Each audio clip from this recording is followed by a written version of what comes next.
अध्याय 65 अध्याय 2185 युद्ध की झलक। पांडुवान द्वारा युद्ध की घोषणा करने से कुछ सप्ताह पहले अनंत कोहरे के समुद्र के असीम विस्तार में युनचे मौन खड़ा था। हमेशा मौजूद धूसर धुंध उसके चारों ओर घूम रही थी, घनी और दमनकारी, फिर भी उसे प्रभावित करने में शक्तिहीन। उसके पैरों के नीचे जमीन पर एक बहुत बड़ा निशान था। आकार के बावजूद शून्य की असली गहराई अज्ञात रही। 5 मीटर चौड़ा एक बड़ा गड्ढा, छोटा लेकिन भयावह दृश्य। अपने छोटे युनचे की विशाल दिव्य इंद्रिय, जो करोड़ों मील तक फैली हुई थी, के बावजूद भी वह इसकी तह तक नहीं पहुंच सका। ये छेद, शक्ति का भयानक प्रदर्शन, उसका ही किया धरा था। यह उसके अपने ग्रे फ्लेम द्वारा किया गया था। प्राइमोडियल प्रोफाउंड आग छोड़ने के बाद से वह 1 महीने से ज्यादा समय तक अंतहीन कोहरे के समुद्र में भटकता रहा। उसने खुद को सीमा तक धकेला, अथक रूप से अथाह धूल को अवशोषित किया। उसने सोचा कि वह अपनी साधना को आगे बढ़ा सकता है। उसने सोचा कि ऊर्जा की अंतहीन खपत अंततः स्थिरता को तोड़ देगी, लेकिन ऐसा नहीं हुआ। इसके बजाय उसने जो भी ऊर्जा अवशोषित की थी, वह बिना किसी निशान के गायब हो गई। धत तेरी की उद्धरण चिन्ह। उसकी मुठियां कसकर बंद थीं और दबी हुई हताशा से कांप रही थी।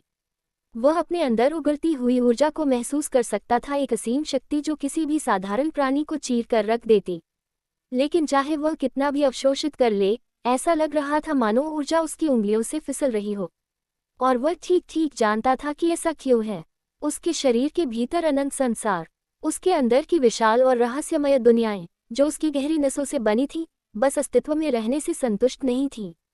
वे भूखे थे। हर बार जब वह अथाह धूल खींचता, तो वे उसे खा जाते। उसके खुद के विकास के लिए एक भी बूंद नहीं बची। लेकिन एक दुनिया ने बाकी दुनियाओं की तुलना में कहीं अधिक निगल लिया। वह दुनिया जिसमें स्वर्गीय दंड देने वाली पैतृक तलवार स्थित थी। ऐसा लग रहा था मानो तलवार ने उससे सब कुछ मांग लिया हो। शक्ति का हर कण, गहन ऊर्जा का हर अंश, सब कुछ अंतहीन रूप से भस्म हो गया। आप क्या करने का प्रयास कर रहे हैं? उद्धरण चिन्ह। यह विचार उसके मन में घूमता रहा, लेकिन कोई उत्तर नहीं आया। तलवार अपनी सीलबंद दुनिया के अंतहीन शून्य में निष्क्रिय, मौन रही। युनचे ने उसकी भूख को दबाने की कोशिश की थी, उसकी ऊर्जा को दूसरी जगह भेजने की कोशिश की थी, लेकिन ये बेकार था। तलवार की मौजूदगी निरपेक्ष थी, और इस प्रकार अपने अथक प्रयासों के बावजूद वह उसी स्थान पर बना रहा। उसकी साधना में कोई परिवर्तन नहीं हुआ। युनचे को पहले से ही इसकी उम्मीद थी, यहाँ तक कि ज़िया किंग्युए के साथ बिताए समय के दौरान भी, जब उनकी दोहरी साधना ने उनकी अवशोषण गति को बढ़ा दिया था, तो भी इसमें कोई बदलाव नहीं आया था। उनकी साधना दिव्य विलुप्ति क्षेत्र स्तर 1 पर दृढ़ता से आधारित रही। कोई सफलता नहीं, कोई प्रगति नहीं। ऐसा लग रहा था मानो किसी अदृश्य जंजीर ने उसे अपनी जगह पर बांध रखा हो। चाहे वह कितनी भी ऊर्जा खर्च कर ले, नतीजा वही होता। उसे तो गुस्सा होना चाहिए था, लेकिन गुस्सा करने का कोई मतलब नहीं था। वह पहले से ही कारण समझ चुका था। उसके शरीर के भीतर अनंत दुनियाएं, उसके अस्तित्व से जन्मी दुनियाएं, उसके द्वारा एकत्रित की गई हर बूंद ऊर्जा को अवशोषित करती रहीं। यह अथक था। अथाह धूल का हर कण निगल लिया गया, अंतहीन शून्य में गायब हो गया। यहाँ तक कि ज़िया किंग्युए के साथ उसकी दोहरी साधना से प्राप्त ऊर्जा भी अपवाद नहीं थी। लेकिन ये जानने के बावजूद युनचे अपने मन में घूम रहे अशांत विचार को दूर नहीं कर सका। जब वे खत्म हो जाएंगे तो क्या होगा? उसके अंदर की दुनियाएं सिर्फ निष्क्रिय नहीं थीं, वे बढ़ रही थीं, विकसित हो रही थीं, लेकिन किसमें? क्या वे उसे ताकत देंगे? क्या वे उसे नष्ट कर देंगे? सच तो ये था कि युनचे को पता नहीं था, और इससे भी बुरी बात यह थी कि उसके पास इंतजार करने और पता लगाने का समय नहीं था। शेनशी का भाग्य अभी भी अनिश्चित था, और उसके पास तैयारी के लिए जो समय बचा था वह भी निकलता जा रहा था। इसलिए जब वह अंतहीन कोहरे के समुद्र के बाहरी किनारों की ओर वापस जा रहा था, तो उसने बार बार अथाह धूल और अनंत अंधकार की ज्वाला के सम्मिलन का अभ्यास किया, और प्रत्येक प्रयास में खुद को अथक प्रयास किया।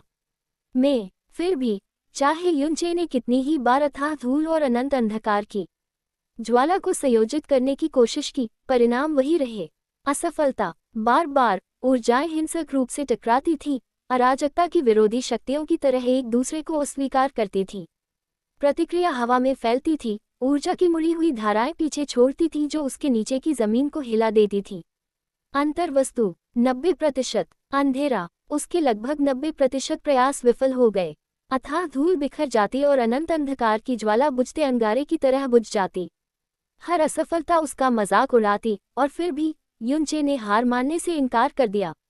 लेकिन असफलता के बावजूद भी ऐसे क्षण आए, संक्षिप्त क्षणभंगुर क्षण, जब असंभव घटित हुआ।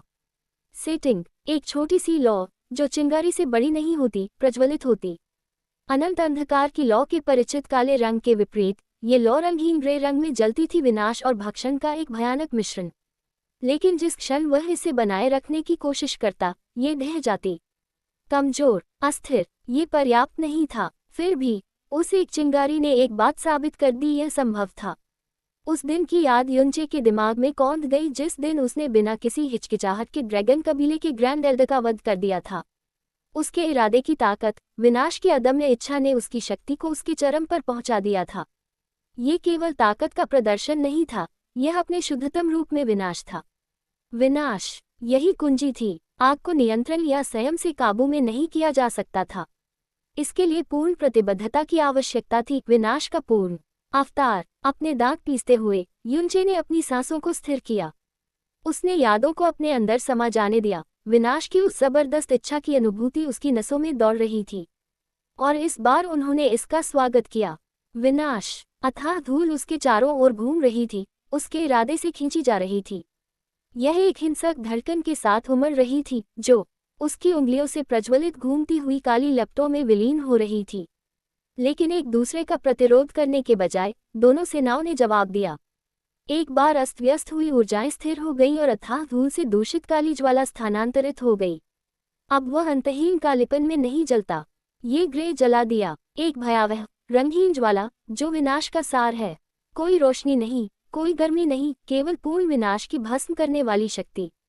इसने काम किया। बिना किसी हिचकिचाहट के युनचे ने लौ को छोड़ दिया। ये कुछ पल के लिए हवा में तैरती रही, निराशा के जीवित अवतार की तरह मुड़ती और टिमटिमाती रही। लेकिन उसका काम अभी खत्म नहीं हुआ था। उसने अपना हाथ नीचे की ओर किया और धूसर लौ नीचे की ओर गिरने लगी। कोई विस्फोट नहीं हुआ, केवल आग ने जमीन को निगल लिया। जैसे ही वह जमीन से टकराया, उसके नीचे की धरती हिलने लगी।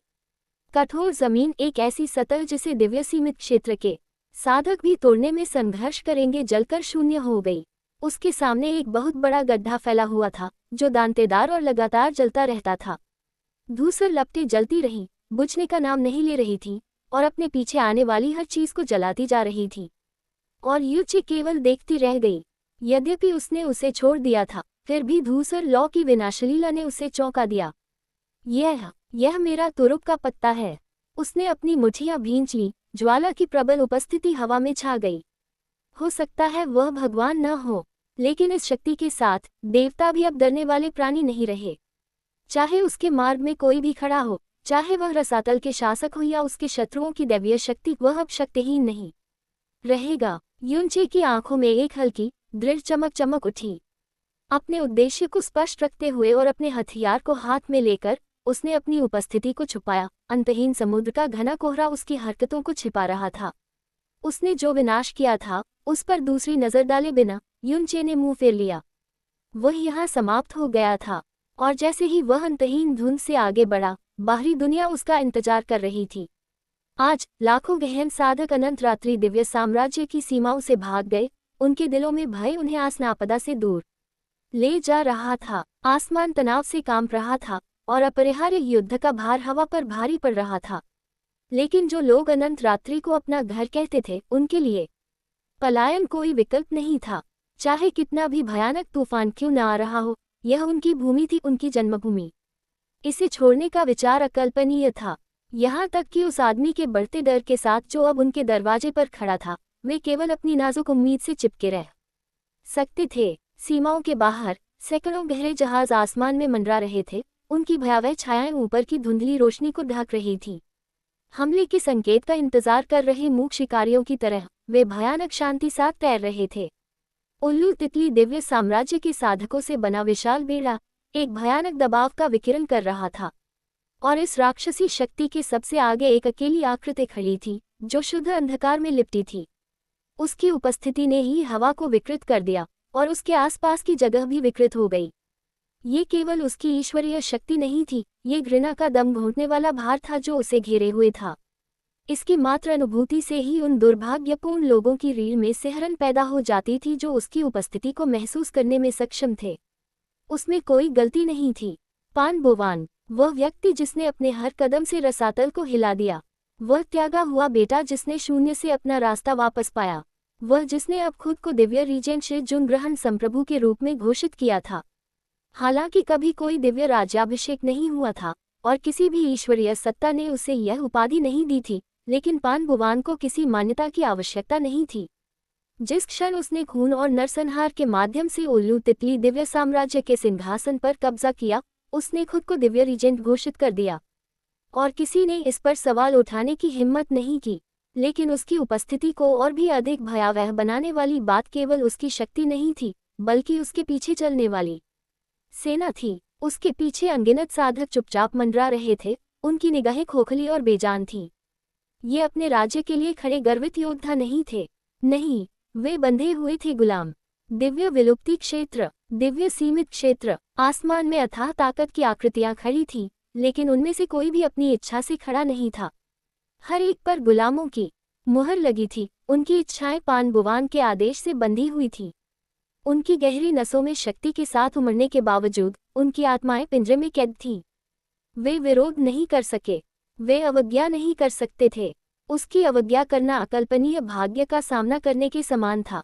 दिव्य रीजेंट श्री जुन, उद्धरण चिन्ह, उसके नाम की फुसफुसाहट हवाओं में गूंज रही थी, दूर से डरे हुए देखने वालों की कांपती हुई आवाजें। वे जानते थे कि उसका शीर्षक कोई महज प्रतीक नहीं था, यह एक घोषणा थी, विनाश का वादा। आज वह बातचीत करने नहीं आए, वह नाश करने आया था। और जैसे ही अंधकार का तूफान अनंत रात्रि दिव्य साम्राज्य के द्वार पर एकत्रित हुआ, रसातल स्वयं उस रक्तपात की आशंका से कांपने लगा जो उसके बाद होने वाला था। एक सामान्य गुलाम चिन्ह के विपरीत पान बुवांग ने अपनी सेना पर जो चिन्ह लगाया था, वह उनकी आत्माओं को पूरी तरह से बांध नहीं पाया। इसके बजाय इसने उनकी अंधेरी गहरी ऊर्जा को जकड़ लिया, जिससे वे उसकी इच्छा का विरोध करने में असमर्थ हो गए। सिर्फ एक विचार से पान बुवांग उनकी गहरी नसों को पूरी तरह से तोड़ सकता था, उनकी ताकत छीन सकता था और उन्हें केवल नश्वर बना सकता था। और रसातल में, जहां अथाह धूल ने बिना किसी दया के सभी को निगल लिया, नश्वर बनना मौत की सजा थी। खुद को बचाने की शक्ति के बिना वे भस्म हो जाएंगे, शरीर और आत्मा दोनों। ये वफादारी या आस्था के जरिए नियंत्रण नहीं था, ये शुद्ध निर्मम वर्चस्व था। फिर भी युद्ध के मैदान में भयंकर विरोध में अनंत रात्रि दिव्य साम्राज्य की सेना खड़ी थी। उनकी कतारें अंतहीन रूप से फैली हुई थीं, काले कवच पहने साधकों का एक विशाल समूह उनके शांत रुख के बावजूद उनकी आंखों के पीछे पीड़ा की हवा छाई हुई थी। पान बुवान की कमान के तहत खड़े लोगों की तरह वे भी एक सील का वजन सहन कर रहे थे, एक अलग तरह का, लेकिन कम क्रूर नहीं। ये गुहर किसी और की नहीं बल्कि प्रकाशहीन दिव्य शासक शेन यान्ये की ओर से दी गई थी, जिससे उनकी शक्ति नष्ट नहीं हुई। इसके बजाय इससे उनके शरीर को ही खतरा पैदा हो गया। जरा सा भी आदेश न मानने पर अकल्पनीय पीड़ा होती थी, उनकी हड्डियां एक जाती थीं, नसें जलने लगती थीं, मानो आग लगा दी गई हो। चाहे उनकी साधना कितनी भी मजबूत क्यों न हो, दर्द बहुत बड़ा था। यह इतनी असहनीय पीड़ा थी कि देवता भी इसके नीचे दब जाते। कोई भी पक्ष स्वेच्छा से खड़ा नहीं हुआ, लेकिन अपने शासकों की इच्छा के सामने उनके पास कोई विकल्प नहीं था। आकाश कांप उठा। दोनों सेनाओं के बीच जो दमनकारी चुप्पी छाई हुई थी, वह बहरा कर देने वाली थी। यहाँ तक कि रसातल का अंतहीन धूसर आकाश भी हिलने की हिम्मत नहीं कर रहा था, मानो आसन्न टकराव से भयभीत हो। इस सब के केंद्र में वे दो व्यक्ति खड़े थे जिन्होंने अपने दिव्य साम्राज्य के भाग्य का निर्धारण किया। जल्द ही दो आकृतियां गायब हो जाती हैं और एक दूसरे के सामने पुनः प्रकट होती हैं। पान बुवांग, उसकी उपस्थिति घोर अंधकार में डूबी हुई थी। उसकी दैवीय शक्ति ने उसके चारों ओर हवा को हिला दिया, एक भयानक शक्ति जो उसके स्पर्श से हर चीज को निगलने लगती थी। छाया में लिपटा हुआ वह बर्बादी के अग्रदूत की तरह खड़ा था, उसकी आंखों में ठंडी घृणा के अलावा और कुछ नहीं था। और उसका सामना करते हुए शेन यान्ये, प्रकाशहीन दिव्य रीजेंट, तिरस्कार और वर्चस्व का प्रतीक अपने नाम के बावजूद, वह अंधेरे में नहीं खड़ी थी। उसके पीछे एक चमकदार लाल सुनहरी लौ प्रज्वलित हुई, शून्य के खिलाफ जलती हुई एक ऐसे सूरज की तरह जो बुझने से इनकार कर रहा था।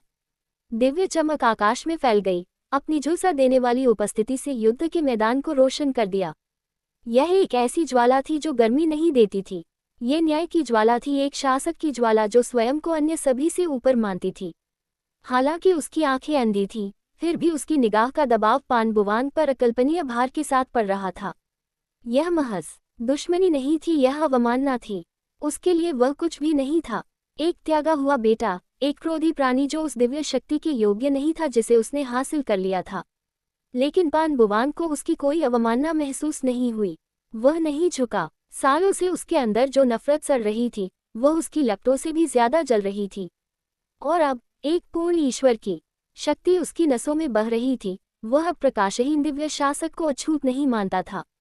वह दुर्स्वप्न नहीं थी जो उसके विचारों को सताता था। वह तो बस उसकी दुश्मन थी। और आज वह शत्रु गिर जाएगा। हवा में हिंसक हलचल मच गई और उनके बीच की जगह कांपने लगी। दोनों तरफ की सेनाएं जमी खड़ी थीं, उनके शरीर तनाव में थे, क्योंकि वे अपरिहार्य आदेश का इंतजार कर रहे थे। न तो अंधेरे ने और न ही ज्वाला ने पीछे हटने का कोई संकेत दिखाया। लेकिन अपनी प्रतिद्वंद्वी की भयानक ताकत के सामने भी शेन्या ने नहीं डगमगाई। प्रकाशहीन दिव्य रीजेंट अंधी होते हुए भी अडिग ने अपना सिर उठाया। उसकी ईश्वरीय आभा की विशुद्ध शक्ति उसके शरीर से फूट पड़ी, दमनकारी अंधकार से टकराए। अराजक ऊर्जा की चिंगारियां हवा में फूट पड़ी, जिससे युद्ध के मैदान में झटके महसूस हुए। उसकी विशैली सत्ता से भरी आवाज अनंत आकाश में गूंज रही थी। क्या तुम सोचते हो कि तुम मेरे सामने खड़े होने के योग्य हो? उद्धरण चिन्ह। और पानबुवान ने एक विकृत मुस्कान के साथ, जिसमें कोई गर्मजोशी नहीं थी, कोई जवाब नहीं दिया। अंतहीन धूसर आकाश के ऊपर एक शून्य में छिपी हुई, जहां कोई भी देवता उसकी उपस्थिति को महसूस नहीं करता था, एक जोड़ी बूढ़ी आंखें नीचे के दृश्य को देख रही थी। उसका लंबा सफेद लबादा बिना आवाज के लहरा रहा था, रसातल की हिंसक धाराओं से अछूता। उसकी उपस्थिति की फीकी चमक हालांकि छिपी हुई थी, लेकिन नश्वर समझ से परे एक भार वहन करती थी। उसने सोचा था कि अब उसे कोई परवाह नहीं है। अनंत रात्रि दिव्य साम्राज्य में जो कुछ भी हुआ था, उसके बाद उसे लगा कि उस जगह से उसका रिश्ता बहुत पहले ही खत्म हो चुका है। दुख, यादें उन्हें अतीत की बातें बन जाना चाहिए था। लेकिन अब भी, जब युद्ध की लपटें उसकी निगाहों के नीचे जल रही थीं, वह मुंह नहीं मोड़ सकती थी। उद्धरण चिन्ह। उसके होठों से एक हल्की आह निकली। उसकी आवाज में कोई नफरत नहीं थी, बस एक ऐसे व्यक्ति की थकान थी जिसने बहुत कुछ देख लिया था। एक तरफ उसका वंश था, उसके लोगों का खून, वह राज्य जो उसके अस्तित्व का प्रतीक था, शेन्याने के शासन में टूट गया और विकृत हो गया। और दूसरी तरफ उसके स्वामी की इच्छा का अवशेष, उल्लू तितली दिव्य साम्राज्य, शैतानों के साथ उसके संबंधों का अंतिम निशान, उस प्रेम की छाया जो कभी स्वर्ग को भी चुनौती देती थी, उसके अस्तित्व का एक धागा जो अभी भी रसातल से चिपका हुआ है, जो मिटने को तैयार नहीं है। उसकी उंगलियां थोड़ी मुड़ी हुई थीं और सारा भार उसके हृदय पर था। फिर जैसे ही उसकी नज़र दूसरी ओर मुड़ी, उसकी आंखें हल्की जलन से सिकुड़ गईं। और वो लोग, उद्धरण चिन्ह। उसकी आवाज में तिरस्कार की झलक थी, मानो वह बच्चों के एक समूह को डांट रही हो। फिर भी वह देवताओं का जिक्र कर रही थी। क्या वे हस्तक्षेप नहीं कर रहे हैं? वे किससे डर रहे हैं? उद्धरण चिन्ह। शून्य के पर्दे के पार वह उसे देख सकती थी, छिपी हुई आभा की हल्की लहरें। देवता, वे वहां हैं, शून्य में छिपे हुए, बस एक पूर्ण भगवान। उद्धरण चिन्ह। ऐसा नहीं है कि आप हम प्राचीन सच्चे देवताओं के खिलाफ जा रहे हैं। उद्धरण चिन्ह। इसके बाद एक कटु उपहास हुआ। पानबुवान की भयानक ताकत के बावजूद वह प्राचीन सच्चे देवताओं की तुलना में कुछ भी नहीं था, जो रसातल पर शासन करते थे। जहां पानबुवान और शेन्याने का आमना सामना हुआ था, वहां से लाखों मील दूर अनंत शून्य में चार दिव्य आकृतियां छिपी खड़ी थीं। रसातल की अशांत धुंध के चारों ओर बेचैनी से घूम रही थी, फिर भी एक भी कण उस जगह को नहीं छू पाया जहां वे रुके हुए थे। ध्वनि अवरोधों की कई परतों ने उन्हें घेर लिया, ये सुनिश्चित करते हुए कि कोई भी आवाज निर्मम हवा में बाहर न निकल सके। फिर भी जब विश्व युद्ध के कगार पर था, तब भी उनमें से किसी ने कोई कदम नहीं उठाया। हम इसे रोकने के लिए आगे क्यों नहीं आ रहे हैं? उद्धरण चिन्ह। ये सवाल मेन कोमचन की ओर से आया। उसकी सख्त आवाज तनावपूर्ण चुप्पी को चीरती हुई आई।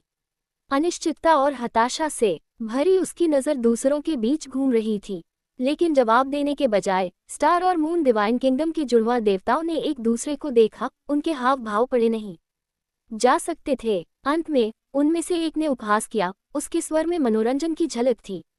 उद्धरण चिन्ह। क्या मतलब है तुम्हारा, क्या तुम नहीं बता सकते? उद्धरण चिन्ह। पानबुवांग स्पष्ट रूप से ध्यानजीवजी से अधिक शक्तिशाली है।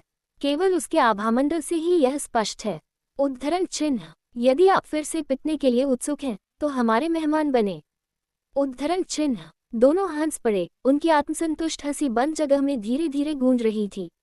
ध्यानजीवजी के साथ उनकी पिछली लड़ाई से उनके अभिमान पर लगी चोटें अभी तक ठीक नहीं हुई थीं, और एक और नया आरोहित देवता का सामना करने का विचार विशेष रूप से पूर्ण दिव्यसार के साथ बिल्कुल भी आकर्षक नहीं था।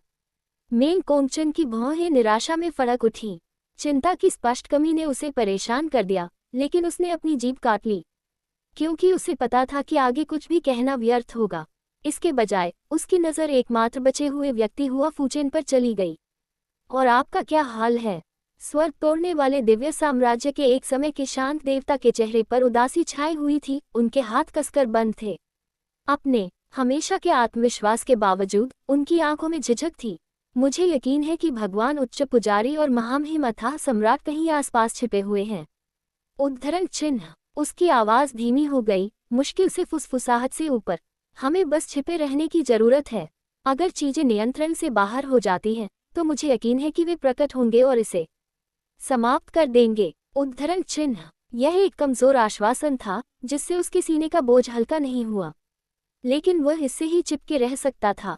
बाकी लोगों ने मौन सहमति में सिर हिलाया। छाया से देख रहे अबीसाल सम्राट का विचार ही उन्हें यह विश्वास दिलाने के लिए पर्याप्त था कि स्थिति अभी भी नियंत्रण में है। यदि राजा और उच्च पुरोहितों को ऐसा करना आवश्यक लगता तो वे ऐसा करते। तब तक देवता दर्शक बने रहेंगे, लेकिन उनके ऊपर सचमुच उनके सिर के ऊपर एक और उपस्थिति मंडरा रही थी, जिसे वे देख नहीं सकते थे, जिसे वे महसूस नहीं कर सकते थे। द एबिसल मोनार्क मोसू। शून्य की अंतहीन तहों में छिपी उसकी आकृति एकदम स्थिर थी। केवल प्राचीन शक्ति की हल्की झिलमिलाहट ही उसके अस्तित्व को चिन्हित कर रही थी। लेकिन उस समय जब देवताओं के शब्द उसके नीचे गूंजे, उसकी उंगलियां फड़क उठीं। अध्याय 66। अध्याय 2186। प्रेम और घृणा भाग 1। मोसू के आने का कारण आसन्न युद्ध की चिंता नहीं थी। उल्लू तितली और अनंत रात के बीच संघर्ष उसकी रुचि के नीचे था। अगर पानबुवांग ने उन्हें मारने का फैसला किया तो यह उसका मामला नहीं था। यद्यपि अंधकार, गहन ऊर्जा और शैतानों के प्रति उनके मन में एक नर्म स्थान था, और यहाँ तक कि उनके बिखरे हुए वंशजों के प्रति भी, लेकिन उनका सच्चा स्नेह, कोमलता का एकमात्र अंश जो उनमें अभी भी था, वह एक व्यक्ति के लिए आरक्षित था। पेन शियाओडी। नाम सुनते ही उसके भीतर कुछ हलचल मच गई। वह जो करीब 5 लाख साल पहले गहरी नींद में सो गई थी, उसकी सुरक्षा के पालने में आराम कर रही थी। उसके बारे में सोचते ही उसके अंदर लालसा की लहर दौड़ गई। हालांकि समय साथ ये लहर धीमी पड़ गई। फिर भी ये वह कोमल स्थान था जो उसे यहाँ तक ले आया, जहाँ उसने देखा कि पानबुवांग अपनी गुलाम सेना के नेतृत्व में खड़ा था। लेकिन मोसू यहाँ हस्तक्षेप करने के लिए नहीं था। नहीं, वह यहाँ कुछ पुष्टि करने आए थे। पानबुवांग के इर्द गिर्द घूमती अंधेरी गहरी ऊर्जा की सूक्ष्म झिलमिलाहट उसकी नज़र से नहीं बच पाई। हर हरकत, दुर्भावनापूर्ण इरादे की हर लहर मोसू ने उसका बड़ी सटीकता से विश्लेषण किया। हर बातचीत, हर खंडित रिपोर्ट जो वर्षों से उसके कानों तक पहुंची थी, एक अधूरी पहेली के टुकड़ों की तरह आपस में जुड़ती चली गई। ड्रीमवीवर के पास गया। युनचे ने उसे बाहर निकाल दिया। उद्धरण चिन्ह। अंतहीन कोहरे में उसके बारे में रिपोर्ट। कोहरा सम्राट का लाभार्थी होने का दावा किया गया। उद्धरण चिन्ह। शुद्ध भूमि में प्रवेश किया। अपने दिव्य सार को पुनः जागृत किया। उद्धरण चिन्ह। पूर्ण दिव्य सार का वाहक। अंधकार पर पूर्ण नियंत्रण। उद्धरण चिन्ह। शब्द उसके दिमाग में गूंज रहे थे। वह सब कुछ देख सकता था, सोचे समझे कदमों की राह जिसने पानबुवांग को इस पल तक पहुंचाया था। टुकड़े जुड़ गए और सच्चाई सामने आ गई। हा हा हा। मोसू की बूढ़ी आंखों में समझ की एक चमक चमक उठी। मुझे तुम्हारा शतरंज का मोहरा मिल गया है। उद्धरण चिन्ह। उसके होठों के कोनों पर एक मुस्कुराहट फैल गई। उसकी निगाहों में खुशी नाच रही थी। बहुत बढ़िया, जैसी कि आपसे उम्मीद थी, मेरे बड़े भाई के उत्तराधिकारी। उद्धरण चिन्ह। एक धीमी, लगभग गले से निकलने वाली हंसी अंतहीन शून्य में गूंज उठी। एक ऐसी हंसी जिसमें कोई गर्मजोशी नहीं थी, केवल कड़वा संतोष था। हा हा हा। उद्धरण चिन्ह। नीचे की दुनिया तक उसकी आवाज कभी नहीं पहुंची। यहाँ तक कि आकाश के नीचे एकत्रित दिव्य प्राणियों ने भी उसकी उपस्थिति को नहीं देखा। यहाँ तक कि देवता भी, जो मानते थे कि वे इस क्षेत्र पर शासन करते हैं, उसे नहीं देख पाए। मो सू की आंखें एक आखिरी बार चमक उठी, हंसी एक जानबूझकर खामोशी में बदल गई। इसके साथ ही उसका स्वरूप शून्य में खो गया, शून्य से गायब हो गया, जैसे कि वह कभी वहां था ही नहीं। ये छोटा मोटा युद्ध अब उसकी चिंता का विषय नहीं था। वह इसे लिंगजियान पर छोड़ देगा। वह जानती है कि इससे कैसे निपटना है। आक्रमण करना, उद्धरण चिन्ह, उन सब को मार दो, उद्धरण चिन्ह। दोनों दिव्य शासकों के आदेश हवा में गरजने लगे, उनकी आवाजें कांपते हुए आसमान में गूंज उठी। जैसे ही शब्द उनके होठों से निकले, उनकी आकृतियां गायब हो गईं, अंधेरे और ज्वाला के धुंधलेपन में भस्म हो गईं। पलक झपकते ही वे सैकड़ों हजारों मील दूर फिर से प्रकट हो गए। उनकी दिव्य शक्ति का दमनकारी भार उनके आसपास की हवा को विकृत कर रहा था। उनकी भारी उपस्थिति के नीचे अशांत आकाश चटकने लगा, मानो रसातल खुद प्रत्याशा में कांप रहा हो।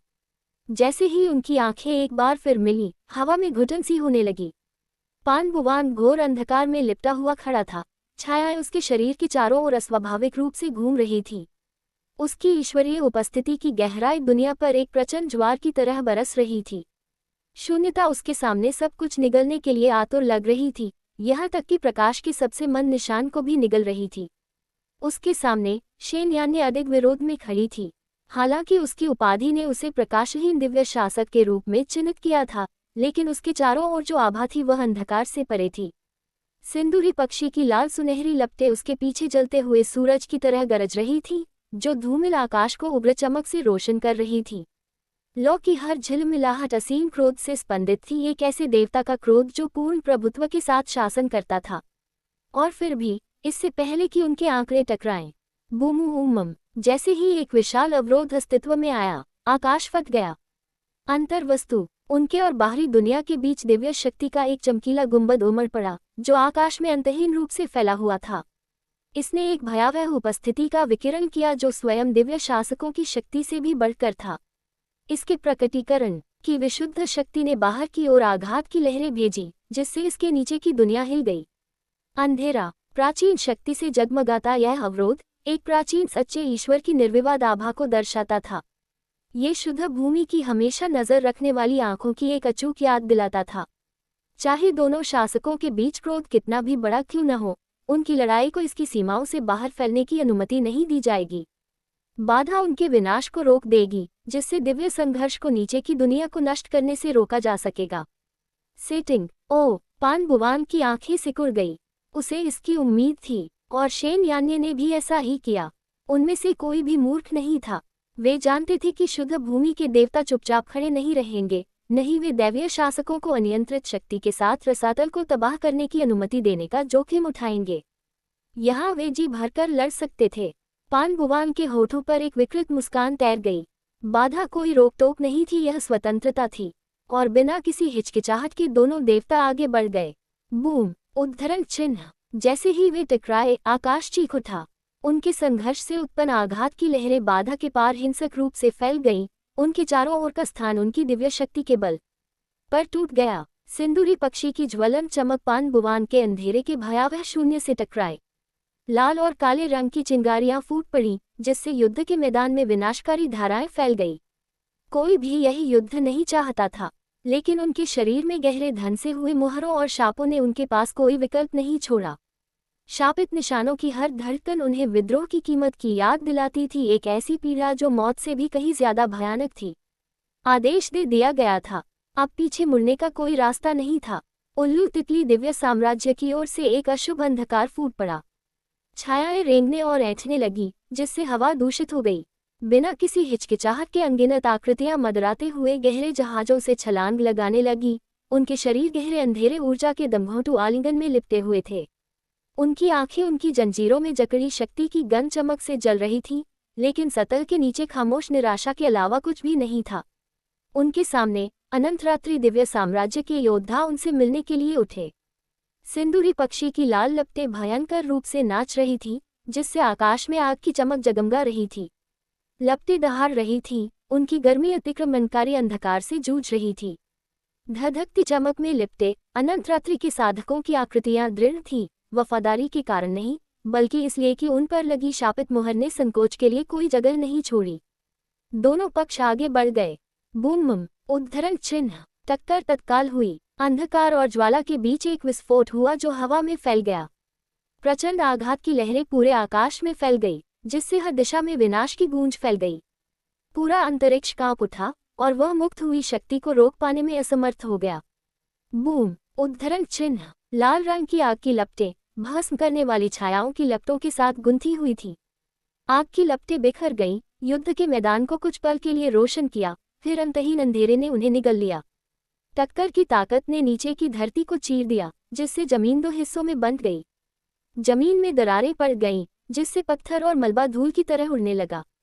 आसमान में दरारें पड़ गईं, जिससे दो सेनाओं की कच्ची ताकत की गूंज सुनाई देने लगी, जो अनिच्छा से एक दूसरे पर टूट पड़ी थी। बू, उम, उद्धरण चिन्ह, एक और बहरा कर देने वाला धमाका हुआ। इसके जोर से कई आकृतियां आसमान में लुढ़कने लगी, उनके शरीर खंडहर हो चुके भूभाग से टकराने लगे। खून बहने लगा, जिससे उनके नीचे बिखरी जमीन पर दाग लग गए। और फिर भी किसी भी पक्ष ने नरमी नहीं दिखाई। धरती कांप उठी और आकाश फट गया, क्योंकि बिजली की धाराएं एक अराजक तूफान में आपस में टकराईं। गहरी ऊर्जा की लहरें आपस में टकराईं, जिससे हवा में भयंकर झटके महसूस हुए। टूटी हुई धरती पर खून के छींटे पड़े, जिससे धरती लाल हो गई और एक के बाद एक आकृतियां गिरी। अनुप्रयोग, वे ऐसा कभी नहीं चाहते थे, लेकिन चुनाव कभी उनका नहीं था। अपनी आत्मा में अंकित मुहरों और शापों से बंधे हुए दोनों पक्षों के साधक एक दूसरे के विरुद्ध अपनी शक्ति का प्रयोग करने के लिए मजबूर थे। पहले तो वे हिचकिचाए, उनके प्रहार संयमित थे, उनकी आंखें अनिच्छा से धुंधली थीं। जब उनकी शक्तियां आपस में टकरा रही थीं, तब भी वे न्यूनतम शक्ति से लड़ रहे थे, प्रार्थना कर रहे थे कि शायद, बस शायद, ये युद्ध रक्तपात के असहनीय भार के बिना समाप्त हो जाए। लेकिन किस्मत कभी इतनी दयालु नहीं थी। जिस क्षण एक पक्ष लड़खड़ाया, अपरिहार्य घटना घट गई। एक आकस्मिक मृत्यु, जिसने युद्ध के मैदान में तबाही की एक भयावह लहर फैला दी। एक शहीद साथी की पीड़ा भरी चीख हवा में गूंज उठी, और इसके साथ ही संयम की जगह प्रतिशोध ने ले ली। तुम कमीने! प्रतिशोध के समय गहरी ऊर्जा का एक ज्वार फूट पड़ा। आग की लपटें हवा में फैल गईं, जबकि अंधेरे की लपटें मुड़ गईं और अपने रास्ते में आने वाले सभी को निगल गई। एक मौत के बाद दूसरी मौत हुई और फिर तीसरी। हिंसा का सिलसिला अंतहीन रूप से जारी रहा। क्रोध ने तर्क को खा लिया, हताशा ने पश्चाताप को खा लिया। जितनी देर तक वे लड़ते रहे, उतना ही खून बहता रहा। जल्द ही दोनों पक्षों में से कोई भी पीछे नहीं हटा। लपटें उठने लगी, अंधेरा छा गया और युद्ध का मैदान पूरी तरह से अराजकता में डूब गया। खून की बारिश हुई, आसमान लाल रंग में रंग गया। मरने वालों की पीड़ा भरी चीखें शक्ति की गगनभेदी गर्जनाओं के साथ गईं। उनके क्रोध के भार से आसमान कांप उठा, लेकिन तूफान के बीच भी युद्ध का मैदान व्यवस्था से अछूता नहीं था। कमजोर किसान एक उन्मादी संघर्ष में भिड़ गए। उनकी लड़ाइयां फटी हुई धरती पर हिंसक लहरों की तरह फैल गई। हालांकि उनकी ताकत देवताओं से कहीं कम थी, लेकिन उनके टकराव की विनाशकारी शक्ति ने पहाड़ों और सूखी नदियों को तोड़ दिया। शक्ति के प्रत्येक विस्फोट ने भूमि पर गहरे निशान बना दिए, जबकि ऊपर का आकाश अथक युद्ध से अंधकार में बना रहा। फिर भी उनके ऊपर असली राक्षस लड़े। शक्तिशाली साधक बहुत पहले ही धरती को त्याग चुके थे। उनकी लड़ाइयां जमीन से आगे निकल गईं, भयानक ताकत के साथ आसमान को चीरती हुई। हर टकराव ने हवा को तोड़ दिया, विनाशकारी झटके भेजे जो अंतरिक्ष को विकृत कर देते थे। तारे टिमटिमा रहे थे, मानो अपनी शक्ति के विशाल परिमाण से कांप रहे हों। आकाश मुड़ गया और टूट गया। अंधेरे शून्य की दरारें हवा में विनाश की नसों की तरह घूम रही थीं। प्रत्येक आकृति जंजीरों से बंधी हुई व्यक्ति की तरह हताश होकर लड़ रही थी। वहां कोई गौरव प्राप्त करने की बात नहीं थी, कोई सम्मान प्राप्त नहीं होगा, केवल जीवित बचे रहना और यह जानने का असहनीय बोझ कि उनके हाथों पर लगा खून कभी नहीं धुल सकेगा। उनके नीचे की जमीन ढह गई, खंडहर में तब्दील हो गई। एक समय के शानदार मैदान अब सिर्फ झुलसे हुए अवशेष रह गए थे, जो टकराव की शक्तियों से मुड़ गए थे। आकाश भी ढहने की कगार पर लग रहा था, जो दैवीय शक्ति के दबाव को सहन करने में असमर्थ था। लेकिन जब दुनिया उनके चारों ओर बिखर रही थी, युद्ध जारी रहा, और हर क्षण के साथ अधिकाधिक लोगों की जान जा रही थी। हे, क्या आप बस इतना ही कर सकते हैं? शेन यान्य की ताना मारने वाली आवाज युद्ध के मैदान में गूंज उठी, जिसमें तिरस्कार भरा हुआ था। उसके चारों ओर लपटें उठ रही थीं। लाल रंग की रोशनी उसके शरीर को दिव्य ज्वाला की तरह रोशन कर रही थी।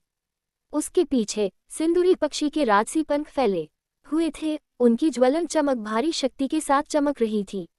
लाल सुनहरी लपटों में लिपटी हुई वह एक दिव्य प्राणी की तरह लग रही थी, अछूत और गर्वित। लेकिन उसे जो भी जवाब मिला वह एक ठंडी टेढ़ी मुस्कान थी।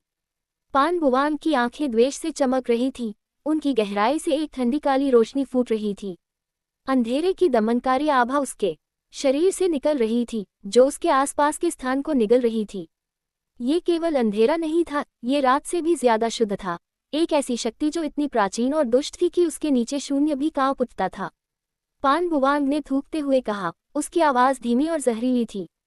चलो मैं तुम्हें दिखाता हूं कि यह कितनी मूर्खतापूर्ण बात है। इससे पहले कि शेन यान्ये कोई प्रतिक्रिया दे पाती, वह गायब हो गया। उसकी आंखें अभी फैली भी नहीं थी कि हवा घूम गई।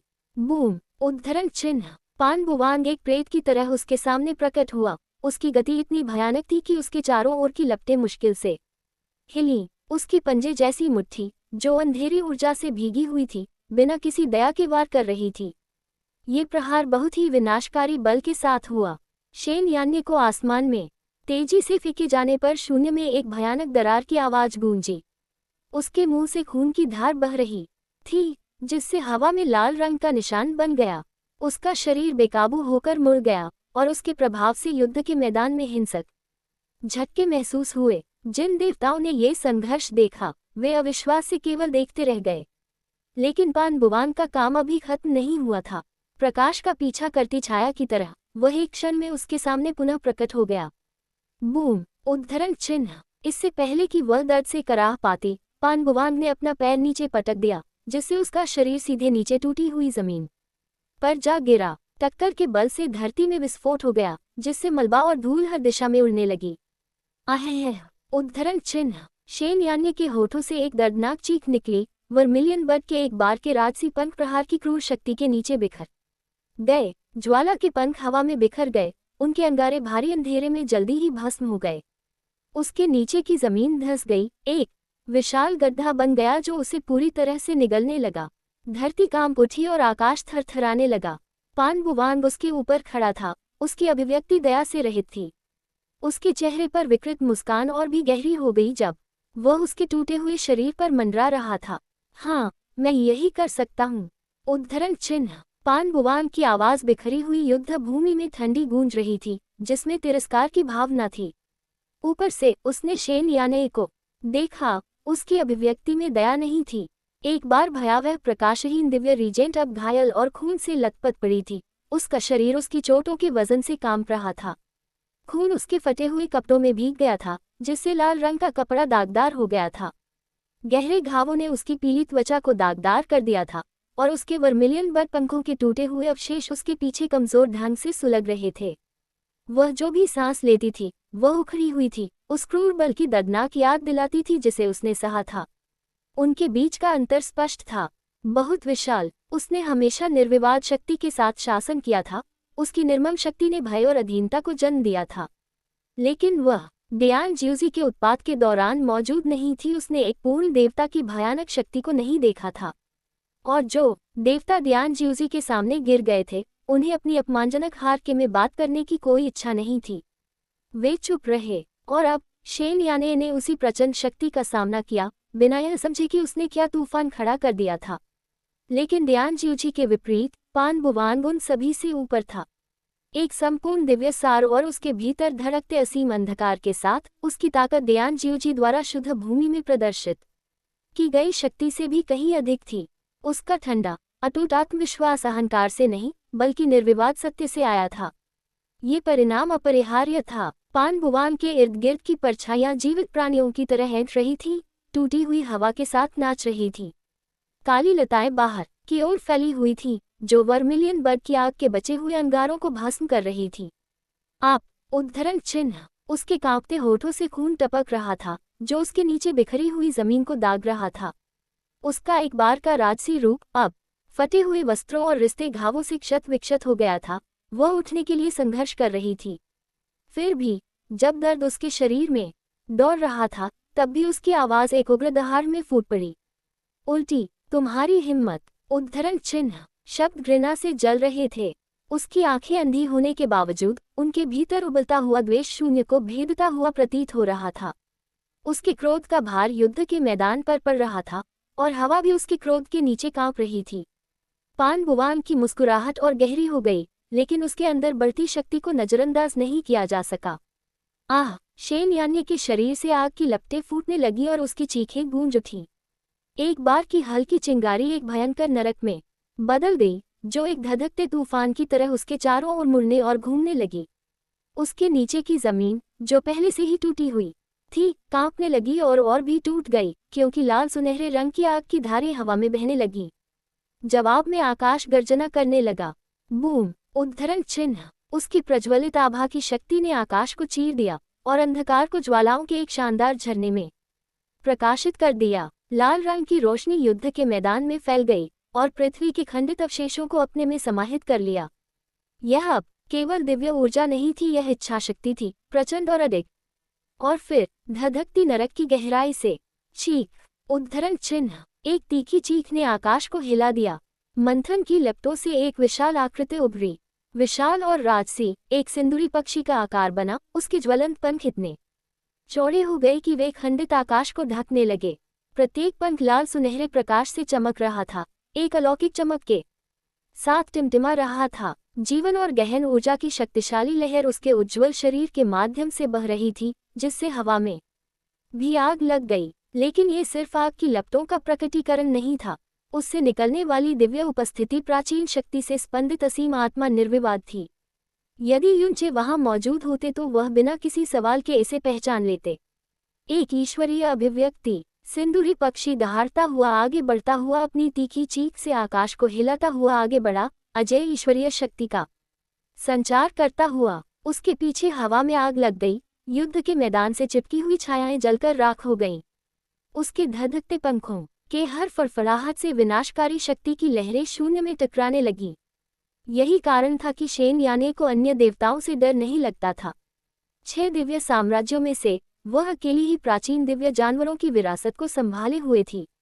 सिंदूरी पक्षी का खून उसकी नसों में बहता था, जिससे उसे ज्वाला पर अद्वितीय प्रभुत्व प्राप्त था। और अब अपनी पैतृक आत्मा के प्रकटीकरण के साथ वह एक ऐसी शक्ति के रूप में सामने आई जो किसी भी देवता से प्रतिस्पर्धा कर सकती थी। हालांकि इस तकनीक ने उसकी शक्ति को तेजी से खत्म कर दिया, लेकिन इससे जो जबरदस्त ताकत मिली उसे नकारा नहीं जा सकता। एक दूसरी ईश्वरीय उपस्थिति जो जीवन और क्रोध से जल रही थी। उसकी चमक से स्वर्ग कांप उठा, मानो अपनी प्राचीन वंशावली के आगे नतमस्तक हो रहा हो। ऐसा लग रहा था मानो सिंदूरी पक्षी स्वयं वापस आ गया हो। मरना! आग की भयंकर लपटों के साथ शेन यान्ये आगे की ओर फट पड़ी। उसका शरीर आग के साथ एक हो गया, उसका रूप उसके दिव्य जानवर की उग्र नरक के पीछे पीछे चल रहा था। लाल और सुनहरे रंग की धधकती हुई लपटें उसके चारों ओर मुड़ गईं और कुंडलित हो गईं, जिससे टूटे हुए आकाश में आग की लपटें उठने लगीं। उसकी उपस्थिति के दबाव ने पहले से ही बिखर चुके युद्ध क्षेत्र में दरारें डाल दी। यहाँ तक कि हवा में मौजूद गहन ऊर्जा भी पीछे हटती हुई प्रतीत हुई, राक्षसी आग के सामने कांप उठी। लेकिन इनमें से किसी ने भी पान बुवांग में डर की झलक तक नहीं दिखाई। वह विचलित खड़ा था, उसके काले वस्त्र प्रचंड तूफान के नीचे लहरा रहे थे। उसकी आकृति से चिपकी हुई परछाइयां उसके भीतर के प्राचीन अंधकार के साथ ताल से ताल मिला रही थी। उसकी क्रूर मुस्कान लौट आए, उसकी आंखों की रोशनी ठंडी मस्ती से चमक उठी। मूर्ख! उद्धरण चिन्ह! यह शब्द फुसफुसाया गया था, फिर भी यह रसातल का भार स्वयं वहन कर रहा था। शेन यान्ये की ताकत निचले देवताओं को भी चीर सकती थी। उसका ईश्वरीय स्वरूप अधिकांश विरोधियों के सामने अजेय शक्ति के रूप में काम करता था, लेकिन हमेशा अपवाद होते थे, और अब उसके सामने खड़ा होना उन अपवादों में से एक था। पान बुवान, एक परिपूर्ण परमेश्वर। उसके चारों ओर का शून्य और भी गहरा हो गया। उसकी शक्ति का दमनकारी भार बढ़ता गया, क्योंकि छायाएं आकाश के अवशेषों को निगल रही थीं। लेकिन यह अंधकार किसी भी सामान्य गहन ऊर्जा से अलग था।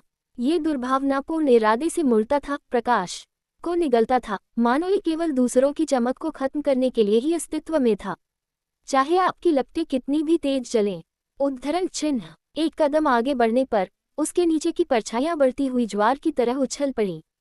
अथाह ऊर्जा के मुड़े हुए रूप रेंगने और ऐंठने लगे। उनकी उपस्थिति हवा में फैल गई। ये सिर्फ अंधकार नहीं था, यह अंत था। एक ऐसी शक्ति जो अपने संपर्क में आने वाली हर चीज को भस्म और बुझा देना चाहती थी। उद्धरण चिन्ह ... वे मुझ तक कभी नहीं पहुंचेंगे। उद्धरण चिन्ह। विशालकाय सिंदूरी पक्षी ने एक बार फिर दहाड़ लगाई। उसकी जलती हुई आंखें पान बुवान पर टिकी थी। जानवर के पंख फड़फड़ाने लगे, जिससे सुनहरे आग के खंभे आसमान में घूमने लगे। चीख। उद्धरण चिन्ह। और उसी क्षण वह झपटा। शेन यान्य ने उसका पीछा किया। उसका शरीर उसके दिव्य जानवर के साथ एक अजेय शक्ति के रूप में आगे बढ़ रहा था। उसकी बची हुई ताकत का हर एक अंश प्रज्वलित हो गया, लपटें तेज हो गई, क्योंकि उसका संकल्प पहले से कहीं ज्यादा भयंकर रूप से जल रहा था। वह उसे चीर कर रख देगी, वह उसे इसकी कीमत चुकाने पर मजबूर करेगी। लेकिन पान बुवांग ने हिम्मत नहीं हारी, और जैसे ही नरक उसके पास पहुंचा, अंधकार ने जवाब दिया।